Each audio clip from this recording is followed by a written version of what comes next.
London with children twice three, 2 wives and the army's too many for me.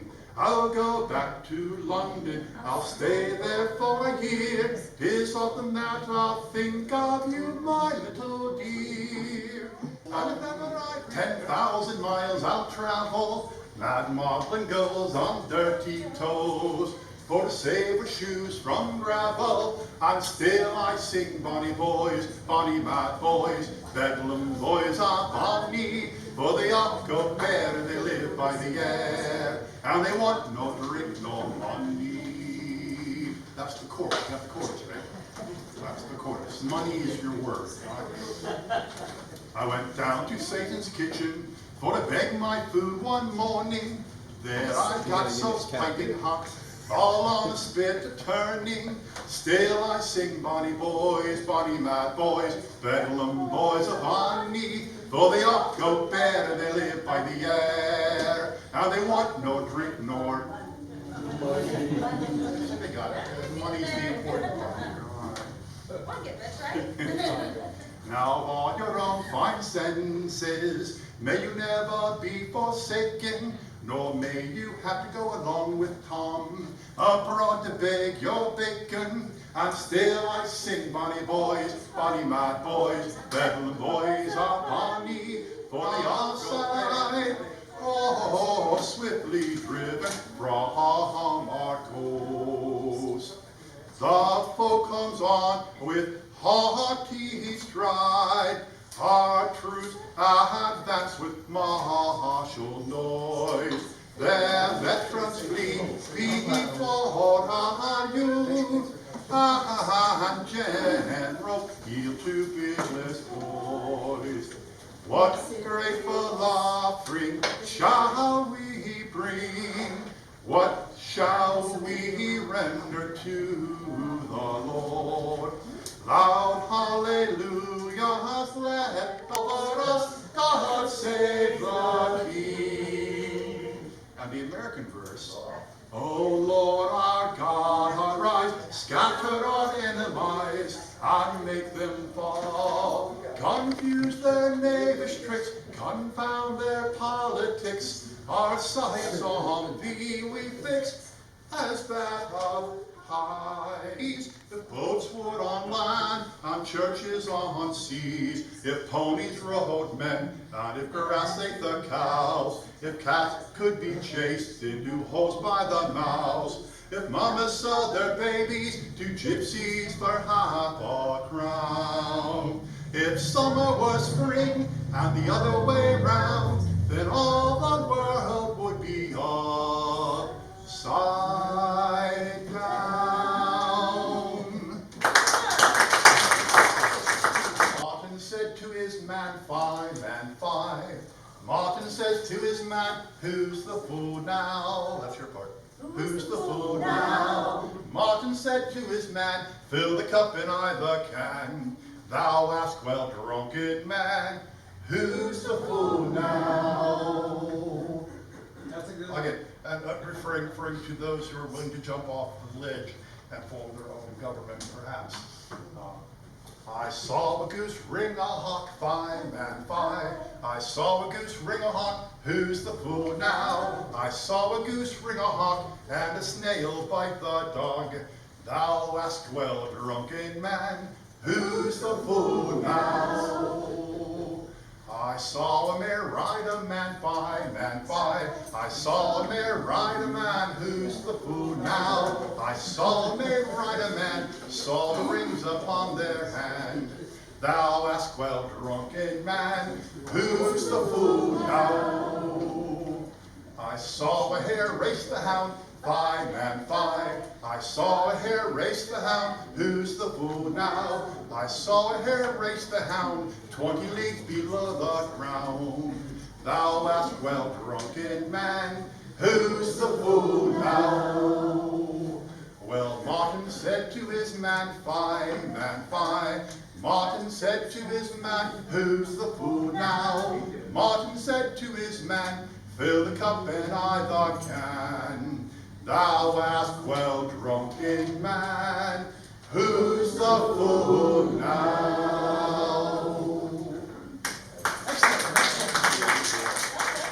Just a couple words. You are inside of the original 1766 courthouse. So when we go back in time and do this program, what better place to do that? The context and the space is just awesome. That's why when we had the opportunity to do this program, there was just no better place to do this. I really want to thank the Gloucester Historical Society and the Friends of the Gloucester County Museum. Those two entities really made this possible. It does take a little bit of money sometimes to do programs like this. We, occasionally have to pay some talent to bring sets and to bring props and to deliver quality interpretation. So I want to again thank the Historical Society and the Friends of the Museum. It's just very exciting to be able to do this. That's really all I wanted to say today. I want to welcome you all. We are going to be reenacting this trial, so I hope that nothing gets too out of hand. If y'all get too raucous, the Gloucester County Administrator, Carol Steele, is here. So Carol, if things get out of hand, I'm going to give you... Back then I was called the sheriff. So if anything gets too crazy, I'm going to give you the look, and you're going to need to step in. But in all seriousness, I hope you all really enjoy the program today. The other little word here is if it feels a little warm, it's 1773. I don't know, we had the door open, so that's the best we can do. With that, I would like to introduce my good friend and colleague from across the river, the Education Director at the Watermen Museum over in Yorktown, Mike Steen. It's all yours. Anything that happens from now on is your responsibility. And welcome to the first in our 250th anniversary program series. This is a reenactment of a trial that took place in 1773 in Chesterfield Court House. Okay. So what we're doing, this will be the first in a series of 3. And we will, after here, we're going to be at Chesterfield Court House on June 4th, on the 250th day when the trial was actually started, in the place it was held, at the hour it was held. Okay, so that's what we're doing with the 250th. We'll also do this again at the Watermen Museum on June 9th as part of our 1773 militia muster over there at York Hall. So that's why I'm allowed to come to the Watermen Museum to help our friends, because we're bringing it back home there as well. This will be the first in a series of programs, lecture-type programs, designed to focus on the Virginia Bill of Rights, which on June 12th, 1776, is when that's first put forward. So we'll be looking at doing lecture-type programs focusing on each of the pieces of the Virginia Bill of Rights. This is number 16, the last one on the list. But important historically, because this is, the trials that start in 1771 and go all the way through are the first steps pushing toward that religious freedom on the Bill of Rights. Okay, so I was told you were a fine orator. York.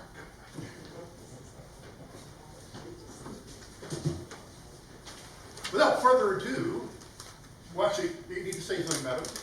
No, Without further ado, other than everyone that has a problem, if you don't know what it is.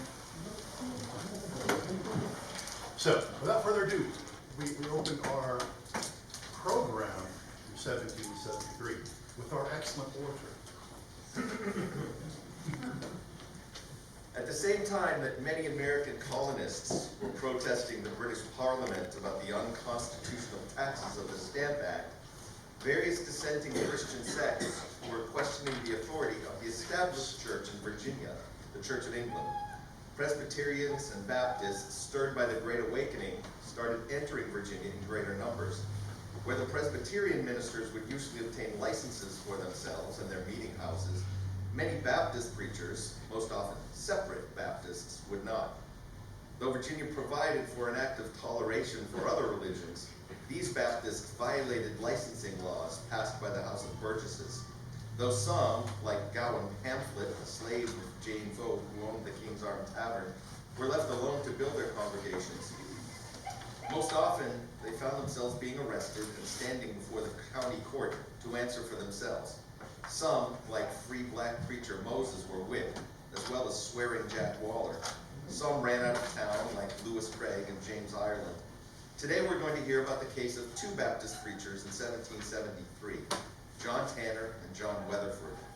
Charges were heard before the Chesterfield County Court and Colonel Archibald Carey, who sat as Chief Justice on the bench. We're going to deal mostly with John Weatherford, as we have more documentation of what happened to him. Though we must now meet the man who felt this case needed to be brought before the bench. A respected man whose family had been part of Virginia gentry for some time in Chesterfield. Gentlemen and ladies, I introduce Archibald Carey. Gentlemen, ladies, good morning. I thank you for it, but I don't intend to step the boards at any point. Very kind, however. Rather a glorious day, is not? Well, wait, it'll get hot and miserable before long, won't it? But that is the nature of this part of Virginia, isn't it? Now, for those of you who already know me, good day. For those of you that do not, I am Colonel Archibald Carey, very pleased to make your attention. I had a very pleasant ride to Gloucester County. I was robbed blind at the ferry, but, well, I'm certain that's something we've all felt from time to time in this neighborhood. I'm very pleased to be here for this meeting with the business that has transpired throughout Virginia these last few weeks, a few years, for heaven's sakes.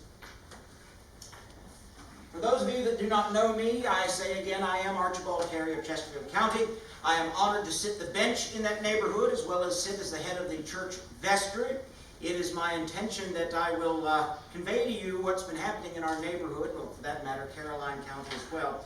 In regard to the Baptists in that place, I take my business as Chief Justice of the county very, very seriously, as I believe that everyone ought to do. Those of us born to the better parts of society, it is incumbent upon us that we will use our position to the betterment not just of ourselves, but those who are living in the classes of the lesser sort. We act almost as parents to children, obviously adults in that as well. But I mean, it's a simile. As God sits as Father of all the universe, we sit as Father in society to those lesser born. It is our place. We do so without compensation under most circumstances. It is no different for the bench than it is for being elected to the House of Burgesses or being placed into specific county offices. That is no different in Chesterfield than it is here. With the rise of the difficulties with the mother country, it has become more and more incumbent on us that we will seek towards the full liberty of all those who live. In regards to our rights, there is no different. A free-born white man is no different from a free-born white woman, a free-born white gentleman, a free-born white lady. There's absolutely no difference in regard to rights. Legal obligations, legal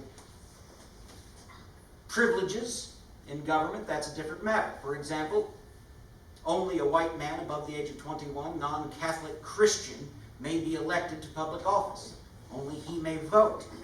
Keeping that in mind, just again, the business of following God's ordination of order, the man who votes responds in the voice for his entire family, taking the advices of his wife. Adam was not given a servant, was he? He was given a partner and a chief advisor. So when a man goes to vote, he votes on behalf of his wife and her advices. The same as he votes for his children, the same as he votes for any indentured servants or slaves that are part of his household. He speaks for all. And then when one goes into an election and represents one's county in Williamsburg, the capital, in the very same way, he speaks for those who are not qualified to stand election. It's no different. Father in a house, only in difference is the size of the house, isn't it? Now, I have been put towards aiding to enforce the law in Virginia in regards to at least Chesterfield County. It's my honor and my pleasure to do so. Now,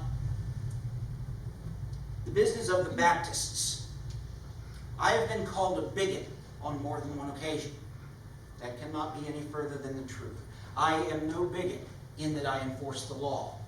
I care not if one is a Baptist, a Methodist, a Dunkard, a Lutheran, Presbyterian. It makes no difference to me whatsoever whether or not a person believes in the correct faith or not.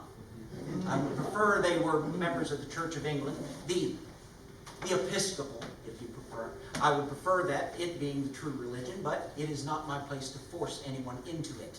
The law requires some action in it. The fact that, for example, any Baptists in this neighborhood, Presbyterians or whoever, if they find themselves poor, if they found themselves in dire straits, their house is burned down, they're perhaps widows or orphans, the Church of England is absolutely required to see to their maintenance as if they were members of the Church of England. It is the law.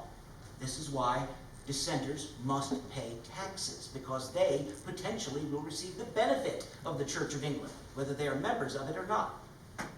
It is my business as an executor of the law to see to it that the law simply is not broken. I hold that to myself and I hold it to anyone else. Now, I have no trouble with the Baptists in general. It's this different lot, the separate Baptists. Separate Baptists are a different game. It is not a trouble at all to have one of the regular Baptists get his license, just like any other dissenter. For heaven's sakes, like any other Anglican priest. They are all licensed by the government. What is required for this? Simply travel to Williamsburg, stand before the council, receive a small oral examination to prove that they are not simply charlatans, preaching to affect the heart of someone without engaging their minds in knowledge of the Bible and God's ministrations. They must adhere to 36 of the 39 ordinances of the Church of England, and they can choose which 36. And lastly, there is no fee involved. It is simply receiving the permission from the government to ensure that this minister, be they Church of England or otherwise, knows what they are doing and they can proceed in a legal way so long as the dissenters are not proselytizing. You can gather at whatever flock you wish, but we will not have you putting advertisements in the newspaper, let's say. They are welcome and free to go to you if they so choose. This is why the doors and shutters are unlocked during dissenting services in their meeting houses. This is why the meeting houses as they are built are going to be just as licensed as the ministers that travel to them. But we will not brook any violation of the law simply because separate Baptists wish more to martyr themselves than to follow the law. I am very pleased to see that the laws are being followed, at least in some neighborhoods. In Fredericksburg, for example, who's the man? John Weatherford, John Tanner. Both of them were taken up and they were put in jail because they were breaking the peace by preaching without a license. And then it was my misfortune to have them come to Chesterfield. I say my misfortune only because I found it grossly annoying. But, on the other hand, a father in his home puts up with quite a few annoyances from his family, does he not? Doesn't change the fact he's still obligated to be a part of that family and to lead them in times of need. Would we not all agree? A father's no different than anything else. God, the crown, in these times, the will of the people.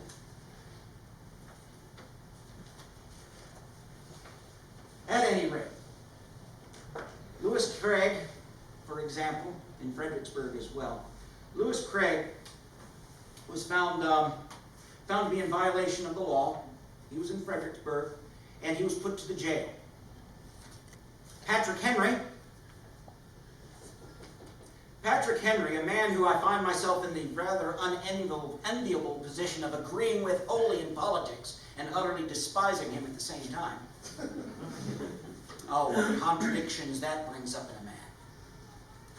He stood before the court, arriving late, when Lewis Craig was being held for his misdemeanoring. And he threw the whole affair into something of a tumult, and I believe so on purpose.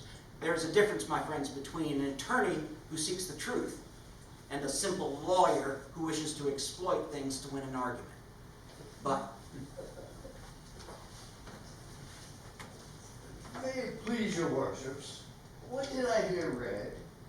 Did I hear that these men whom your worships are about to try for misdemeanor are charged with preaching the gospel of the Son of God? Great God! well, stirs the heartstrings if it's not an actual legal argument, doesn't it? But there's Patrick Henry for you. Chesterfield County, my friends, the aforementioned Tanner and Weatherford arrived, misdemeanoring again, not seeking license, but simply marching into the county and deciding they were going to break the law because they simply did not agree with it. Now let me ask you a question here. I believe it is wrong to pen up horses. They are God's creatures and they deserve as much freedom and liberty to roam where they please. I'm going to go into, sir, right here, I'm going to go to your pastures. Any horses I see that are roaming about, criminally caged behind fences, I'm going to knock those fences down. I'm going to knock the fences down so that God's horses may roam free. Laudable goal, wouldn't you say? Do I have the legal right to violate the law in regard to that man's private property? No. No. Well, Tanner and Weatherford seem to fall along that line that they can violate the law simply because they disagree with it. They were both brought, complaints on these two were brought to me. Colonel Carey, they are preaching without license. They are causing difficulties in and around places. We've seen them at crossroads. We've seen them disturbing the peace at every turn. I said, very well. I went to the clerk. I had him write up a summons to have them brought to court on a charge of disturbing the peace. They were so brought. They stood before me. I asked them if they were guilty or not guilty of the crime, and they said they were charged. And they would not do the business of it. I would put them both to the jail until such a time that they would simply pay a bond and a security for their good behavior. Tanner sat in the jail long enough that he said, yes, I believe I will post a bond and a promise that I will not violate the law in Chesterfield County regarding disturbing the peace for a time of 1 year. Weatherford was a bit more stubborn, a bit more the self-made martyr for his fellow Baptists. Sir? I believe so.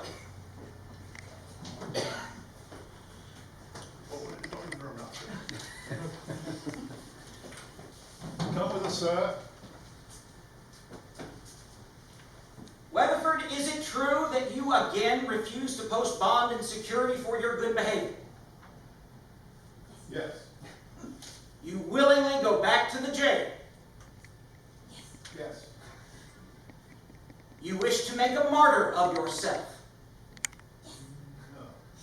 Oh, don't toy with me. Your actions prove you do wish to be a martyr, and by heaven, far be it from me not to help you.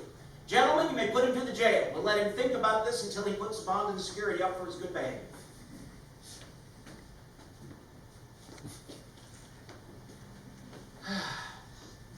And what did the recalcitrant Baptist preacher do? He preached through the bars of the jail. The very reason he was put in the jail, he simply built upon it, continuing to disturb the peace from the confines. Christ the Messiah, even the devils knew him, but he suffered them not to testify. They shall not be witnesses now, as my Lord would not allow them. Then I will pass them by as he did, but tell you as I pass why he did not admit their testimony. it makes against any man's cause to produce questionable evidence, and these were perjured witnesses. Well, the great number of them deciding to arrive up there and listen to encourage further breaking of the law from the place that should not have had any laws broken in it. Well, I will not shirk from the challenge. I ordered that a wall be built up around the outside of the jail, buffering him from the public. He wishes to cross me, by heaven, he's got to go a little further than that.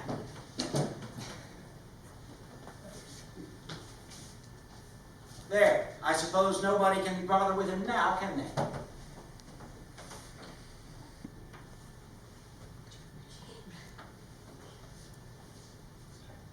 What are you doing? What?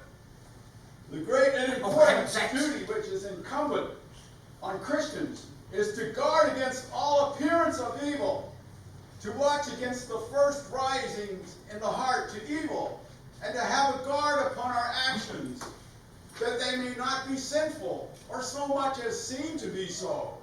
It is true that the devil is tempting us continually, and our own evil hearts are ready to join with the tempter, to make us fall into sins, that he thereby may obtain a victory over us, that we, my brethren, may be his subjects, his servants, his slaves, and then by and by he will pay us our wages, which will be death temporal and death eternal.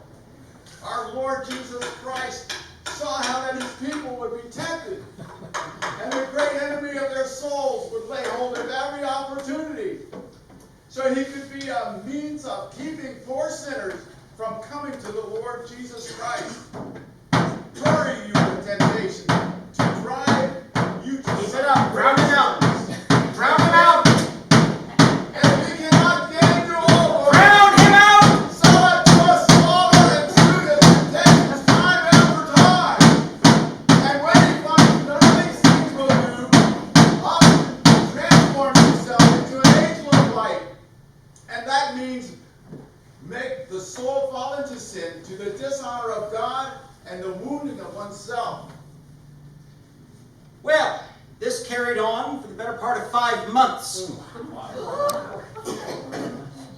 Whenever asked, will you simply swear not even swear, simply promise to behave yourself while you were in Chesterfield County? No, of course not. So his bond, his security went unpaid. He languished in the jail. 5 months until the clerk was approached on Rules Day. Court, of course, does not have to be in session for the clerk to take fees and receive fines that have been levied and the like. All the court costs were paid. The bond and the security was paid for his good behavior. And all of the jail fees were paid, as if anybody else being accused of anything else was sitting in the jail. That being in confines with the law, I saw to it he was released. It was some time later I found out it was the aforementioned Patrick Henry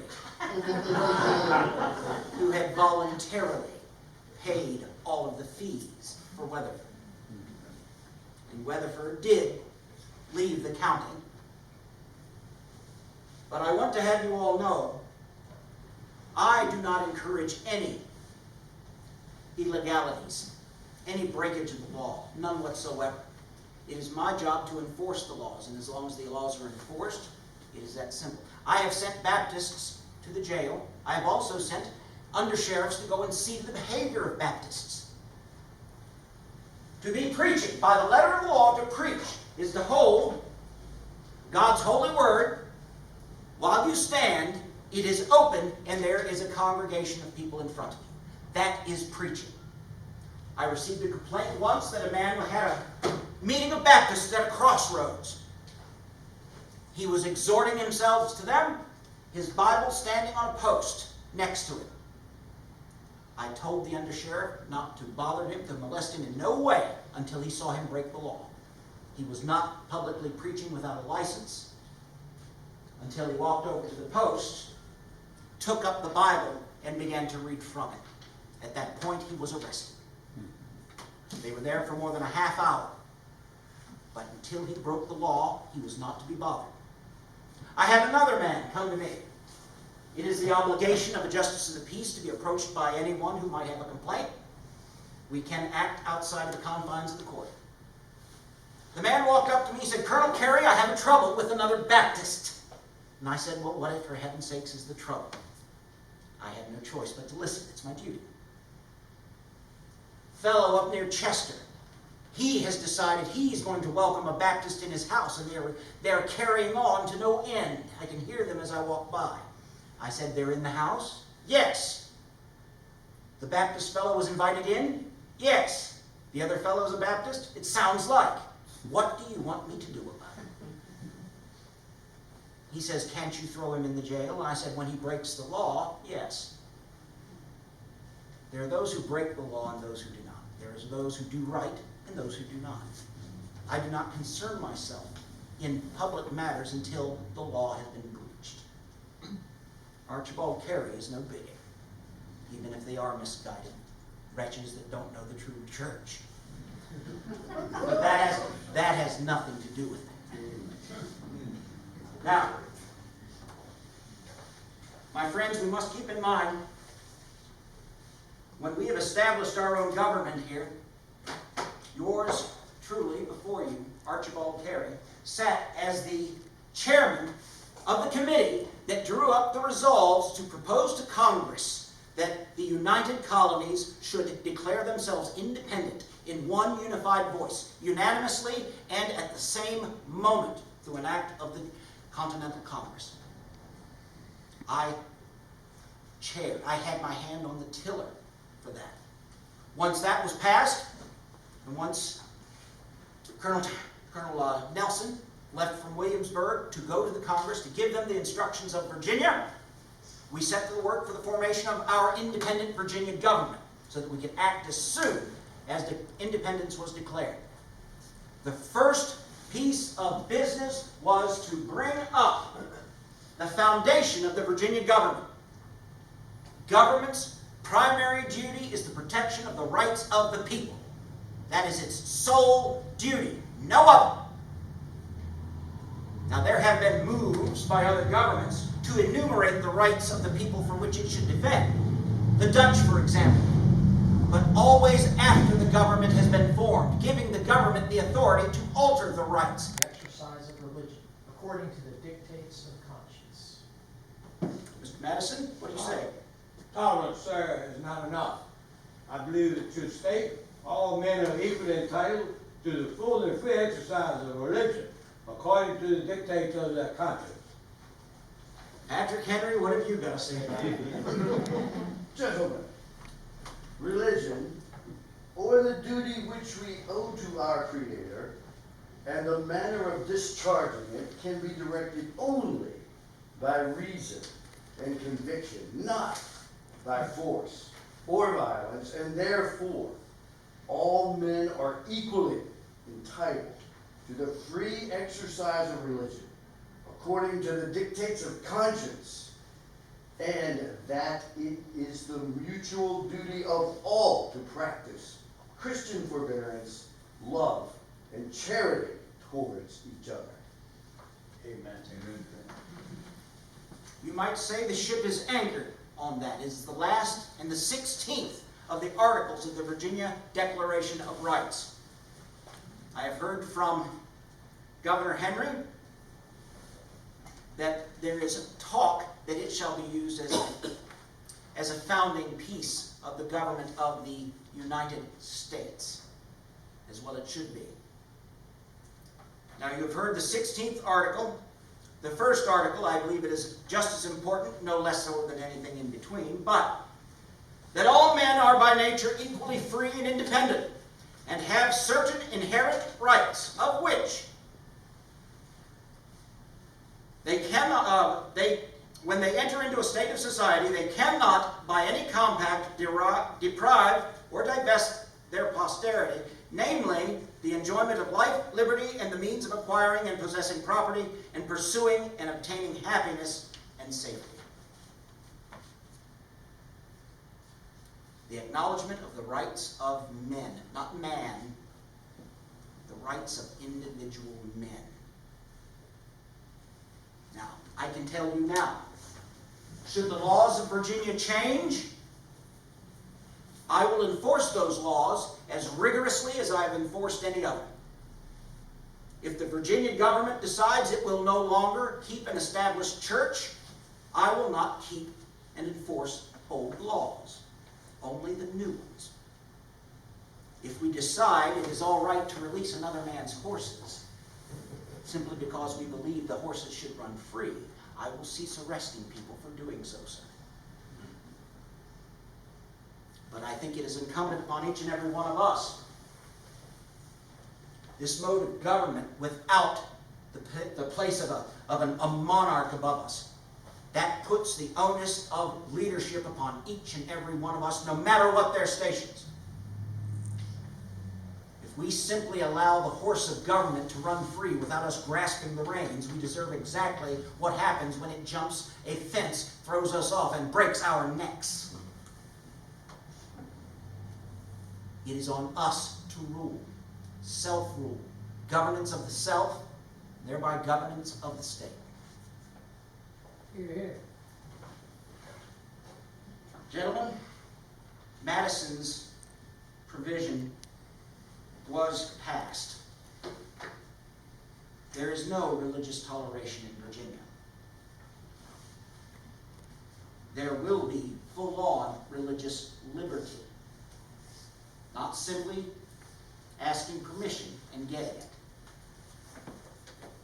No man can be compelled to believe in the Lord Christ. Whether it's right or wrong, it is upon him and his family.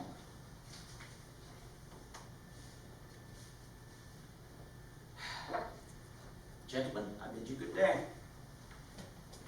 Colonel Henry. Thank you all for coming today. I hope you all have a great Sunday, and be on the lookout for more programs like this in the future. Y'all take care.